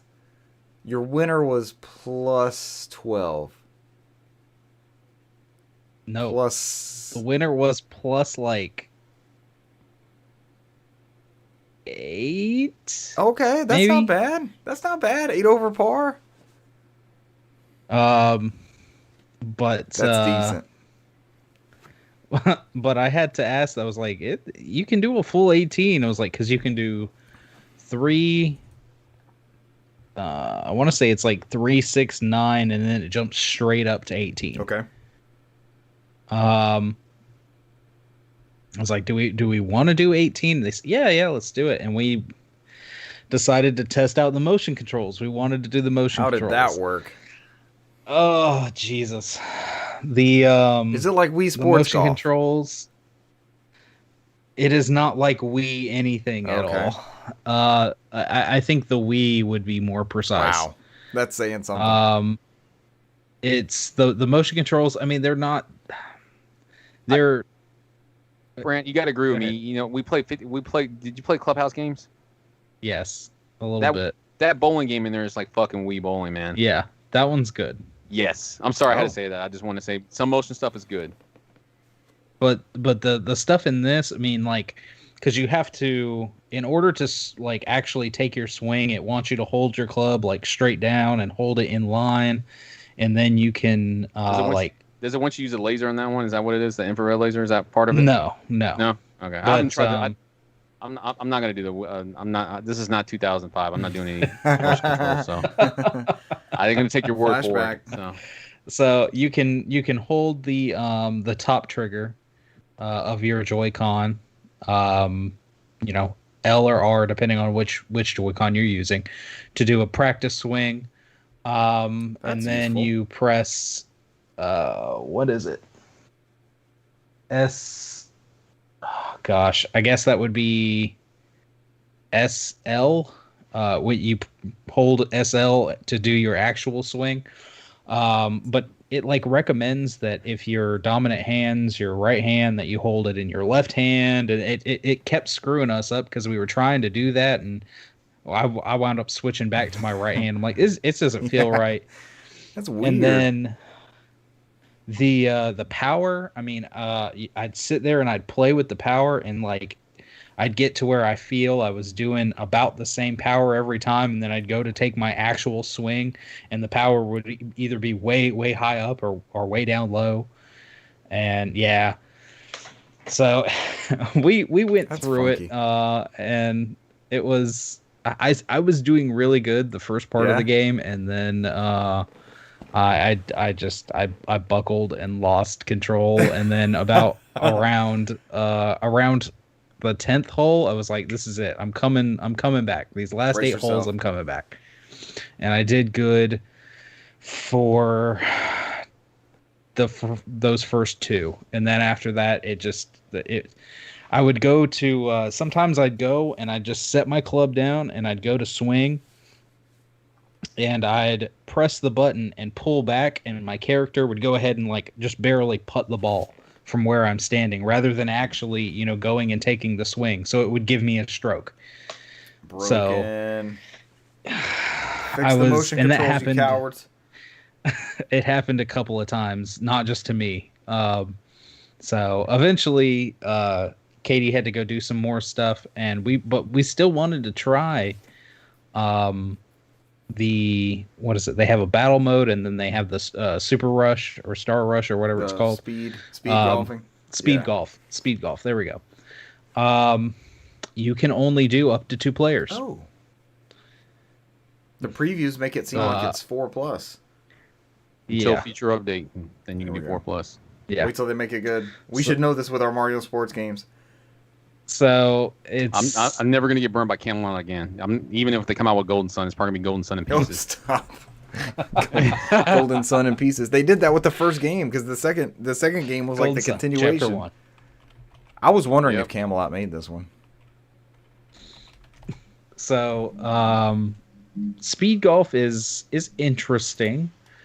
It doesn't sound interesting when you say interesting. It's not the way as, you said interesting was it's not as uninteresting. fun and it's not as fun and quirky and hectic as I thought it was going to be, but of course it was just me and one other person playing. So the battle golf was actually pretty fun and adds kind of a different variety, because it puts you in of course, like I said, it's only 2 people at the moment, but it puts you two both like at the center of this, or not at the center, but it starts you at one point of a board, and you can do a standard or what was it, like tactical or something like that.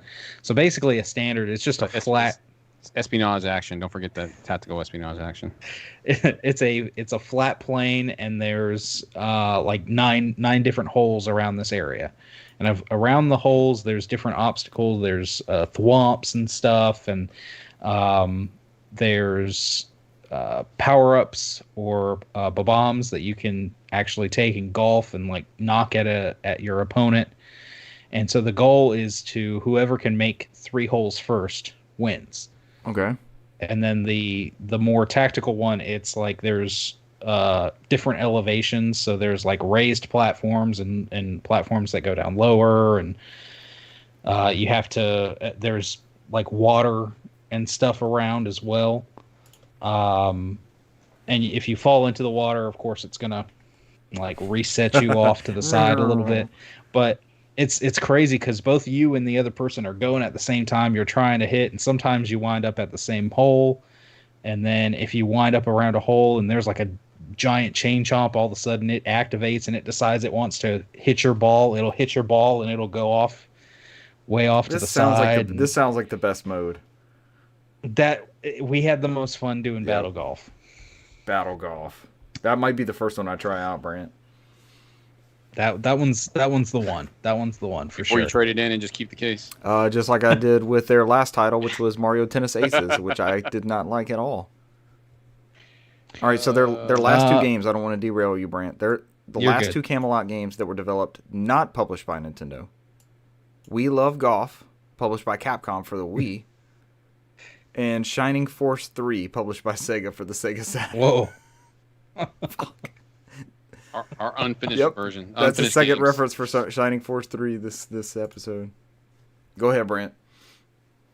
Other than that, me and my son, we continued to play Jump Force.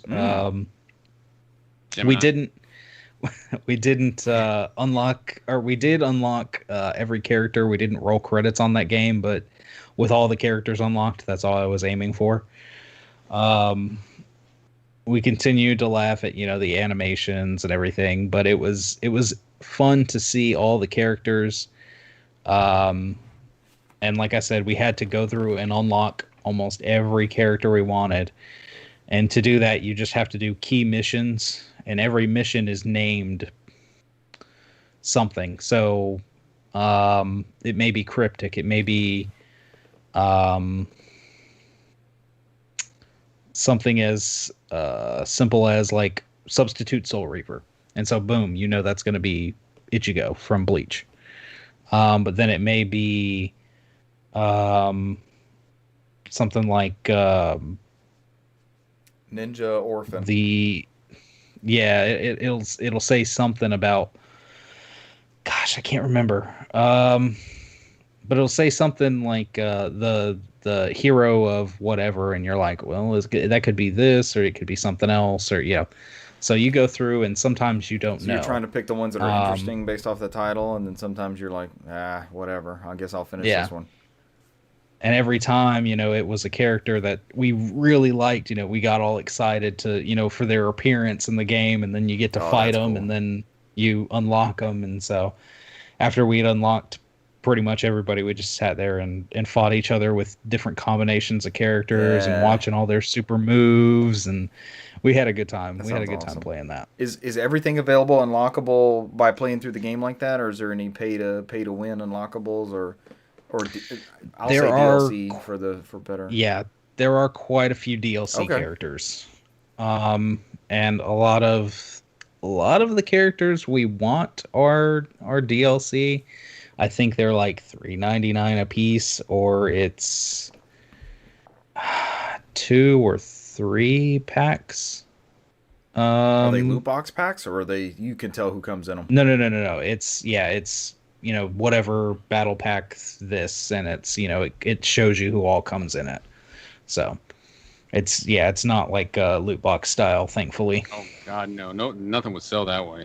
I don't know, cartoon license for those type games. It seems like it's predatory. That's extra predatory. That's why I was curious. Like, how does that? Are you able to get everything you need, or is the DLC for all those? Because that's a huge. It's Shonen Jump, right? So you've got a huge roster of things you can pull from. Of not that huge. Trust me. If they had a way for you to get every roster of character from Shonen Jump in there, everybody would spend money. Oh my gosh. There's not even that.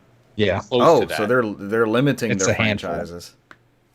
Yeah, that's why I say nobody would do that. I mean, if you had it on there where you can get like 30 years of Shonen Jump, people would be dumping money in there. But there's no way. Is there going to be a Jump Force Gemini too?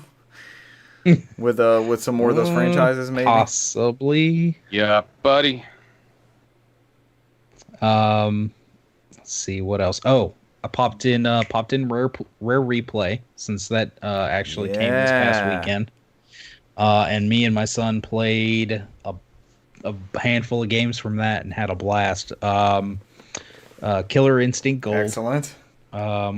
Which I have, and I don't think we've ever booted it up on the N64 over here, but for some reason he saw it in the rare replay. He's like, "Oh, what's that?" And I told him, "Fighting game." Okay, we'll play that.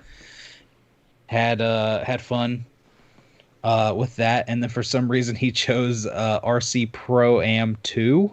Yes, over 1. Get those oil slicks. I was like, 2, not just go to 1. He's like, no, let's go to 2. Let's go to 2. And skip 1, go to 2. We had that first one was published by Square. Remember, they developed it, and Square published that first RC Pro Am. Did they do the second one too? Yeah. Did the Square publish the? I'm getting in the weeds. I'm sorry. No, you're fine. But we had fun. It was trying to figure out exactly the best way to race around. And trying to buy upgrades for our cars after every race, and he going through the upgrades, and he was like, you could buy a gun for your car, and then trying to figure out how to fire the gun, and what could it be? There was only 2 buttons on the controller. I know. we kept messing Yeah. around. In some races, it wouldn't do it, and I'm like, maybe you have to buy the ammo too. And I don't know. RC Pro Am 2. That's awesome. We had a lot of fun in the game, both the older and the 360 like reboot of Jetpack. I knew that was coming. Yep. That one was so good. I think we played that a lot. Was it like Jetpack Refueled or something like that? Yeah, something like. I think it was. Yeah, it was Refuel. Yep. Refueled. Both of those are excellent titles. They're good now. Oh my They were good 20 years ago. They'll be good in 20 years. You think about games like that, and I mean, it's the simplest concept.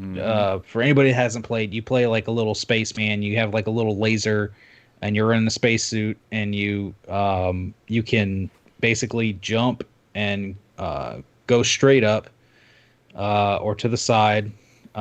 You fire at all these little enemies that are coming from your left or right. There's different little platforms, and the first thing on the level you have to do is collect 3 different parts of your spaceship, and then you collect fuel to fuel up your spaceship, and then you leave. And basically shooting these weird little alien enemies that come across the screen, which can be anything from like weird little fuzzy things. I mean, it's hard to describe them. They're just weird little... Does it let you move with the... But, is it only the stick, or does it let you move with D-pad too? Yeah, you can use either D-pad. one. That's cool. Yeah, you can use either. And oh my gosh, we played like 3 or 4 rounds of that, and we were loving it. We're replaying Hell of a Disc. I'm glad y'all got that one. There's some treasures on there. Yeah, after we booted, after we did that and played in it for a while and got a few levels in, then we went to Refueled and seeing everything you can do and how it's, because obviously the old school, it was just, player 1 goes and then player 2 goes. And this one, it's both people go at the same time, and you're both racing and trying to build your ships. Chaos. And then you're trying to get fuel, and then you can like steal fuel from the other person if they don't get it all the way to their ship in time, and you can get all these crazy like power-ups. Like a shoot 'em up, you can get like the 3 blast, or like a laser, like a electro beam or something like that. It was so good. It was so Jetpack. Let's get a new Jetpack. Come on, Rare. What are you doing? Sea of Thieves? Put Jetpack in Sea of Thieves. Coward. You got Jack Sparrow. Anything's possible for your pirate game. And then the last game we played on Rare Replay together was Battletoads Arcade. Yes. And we beat it. We spent, I think it was like 51 minutes, and we went through it, just all the way through it. And he thought that was just an amazing game.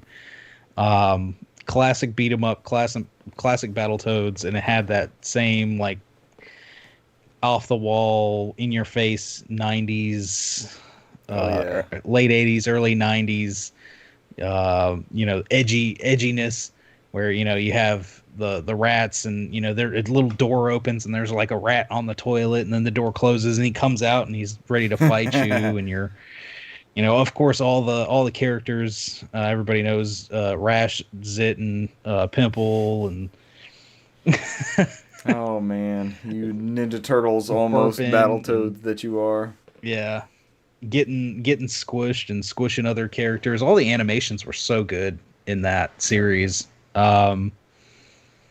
It does keep its difficulty. It's nice that obviously in this one you can, like Cesar was saying before, you can just continue nonstop. Mm-hmm. So y'all just added coins whenever somebody died. Yeah, just keep adding coins. That's the way all games should be at this point, right? We're not really out to... Yeah. That's the way it should be. Those old games where they were made to just eat up quarters. Or to keep you from fighting the rental people. Yeah. You need it longer than 3 days. And then, I think that's most of the games. The last thing that I've been getting into is Preach. a day ago I sent Richard a picture of the game I had just booted up and decided Actually, yes, preach. that was I gonna wanted to stop play. you. Go ahead and preach. Yes. So with the latest announcement of Metroid Dread, it got me thinking. You are the only one who has thought this worldwide since the I announcement of Metroid Dread. No one else is doing what you're doing. I absolutely love Metroidvanias. You know why they call them Castlevania? I have always stayed a little bit more on the Vania side of Metroidvanias. Yes. I've definitely played a lot of the Metroid games. I've played one. I think I was way too young to actually beat that game. It was over my head at that point. Which one was this? I know the first original one? Metroid. Yeah. Well, it's not quite. Yeah, it's a very loose adaptation of that. What did somebody else call them? Because I was listening to another podcast and they were debating the Metroidvania term, which everyone calls them that. It is what it is. Yeah. But it was like progressive platformer or something like that was the term they had come up for it. And Metroid's a looser iteration of that. They didn't really get there. And Metroid 2 is its whole other animal, but Super Metroid was, I think, the first big example of that type gameplay. Oh yeah. But everyone, even adults, will play Metroid 1 and have the same. It wasn't your age. It wasn't my thing. But I know I've played Super Metroid several times, and I've never beaten it. Never beat Super Metroid. I've never beaten it. I know I've started it and gotten a decent bit into it, but I've never beaten it. And then the ones for Game Boy Advanced, I never owned those. I never played those. I missed out completely because those. I'm going now. They're great. Who made those games? Was that some Nintendo EAD studio? I'm trying to remember because I know those only came about because they didn't have too much faith in the what was going on with the Prime series and they wanted a backup. Metroid Fusion was made by Research and Development 1. Who came up with Game & Watch, Donkey Kong. This is the Gunpei Yokoi studio. Okay. All right, sorry, Brant. I'm derailing you again. I know a couple of years ago I played the Samus Returns remake on 3DS and went through that. I loved that game. So I decided, I booted up and I showed you that I had put Metroid Zero Mission into the Game Boy player, and was going from the GameCube via HDMI to the TV in progressive scan, and it is amazing. It is so good. And right now, I think that's my goal is to go ahead and go through. I want to go ahead and go through Zero Mission. Oh man, skip 1 through 4 and just go straight Metroid to 5. Go straight to 5. Start at 5. 5. Don't be coward. Start at 5.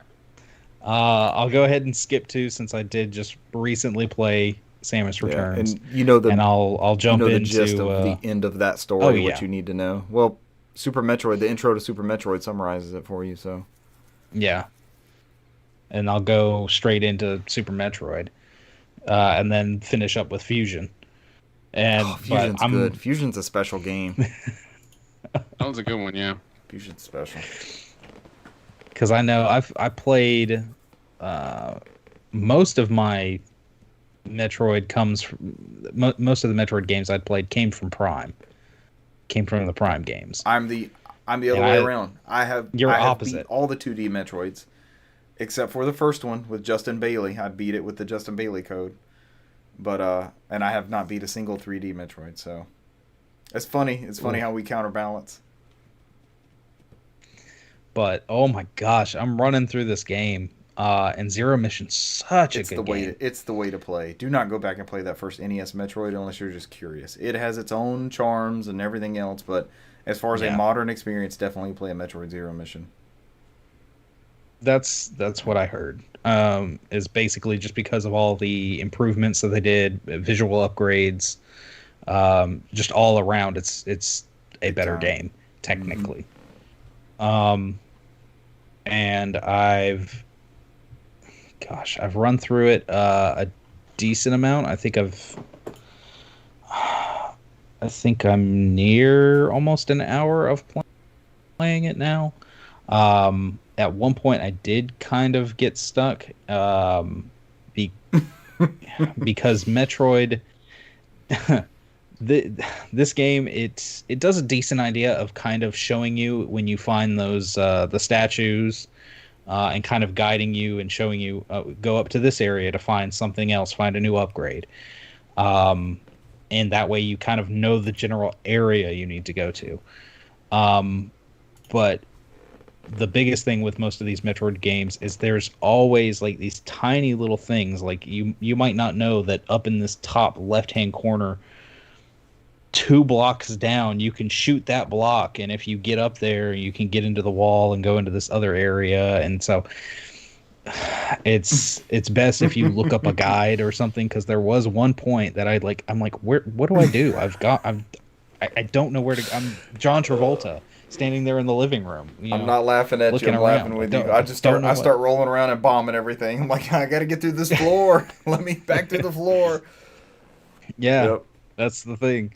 Bomb everything. But I got past it, and right before we got on, I was still playing, and I just beat that dumb giant lizard that has the projectiles that can shoot out of its stomach. Yep. And Raid.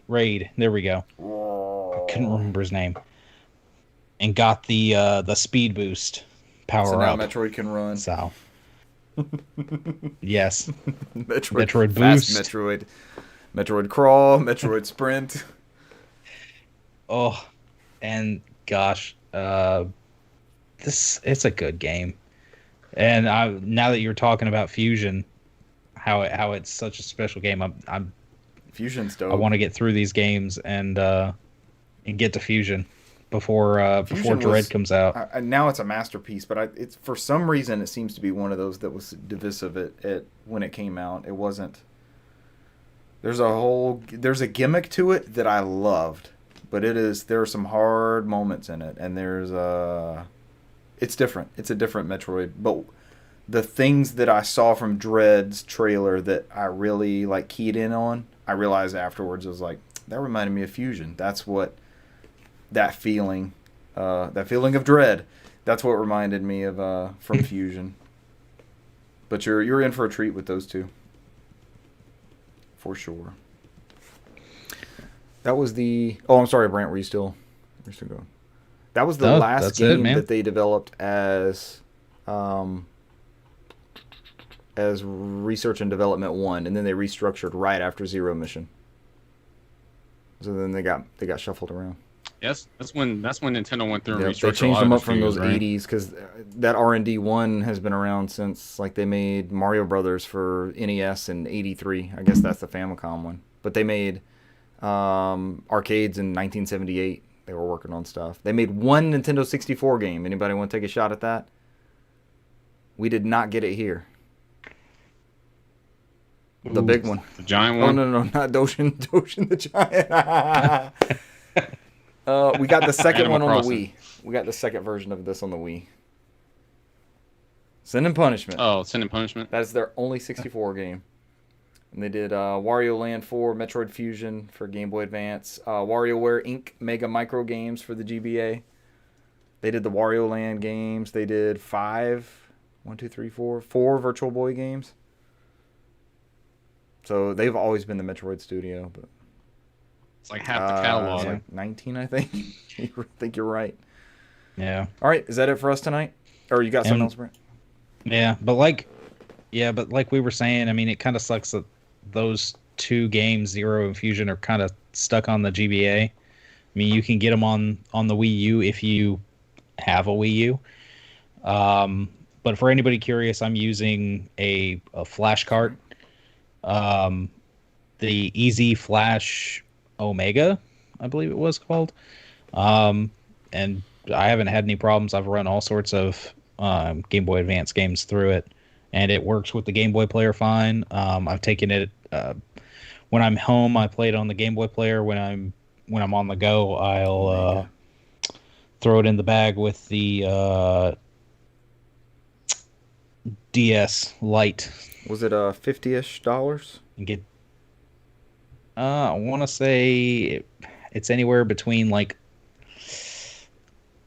high 50s to $60, depending on where you're looking. I mean, you might be able to look around and find it cheaper. Did the one that you purchased come with a gift of any kind along with it? Or did you have to supply your own gift? I think I had to. What's SR? I think I had to buy my own memory unit. No, for it. gifts. Oh no, we were using code word, you gifts. son of a bitch. Oh no! It didn't have Gifts. any kind of free Okay. gifts to it. That's what I was getting to. No, all the free gifts came from basically one of those like Chinese handhelds that usually has all the unlicensed Yes. ripped gifts. So you already had them. You already had them readily available. just on the handheld. I got you. So, yep, they're all This there. is the Easy Flash Omega Definitive Edition. What makes that definitive? Ooh. You got a thumb drive next to it. I think I know what makes it definitive. I think this one comes with the gift. All right, we'll look into that later on. Good times. Anybody got anything else to add before we get out of here? Absolutely not. Ladies and gentlemen, thank you for watching and listening this week, and we will catch you next week. Bye. See you.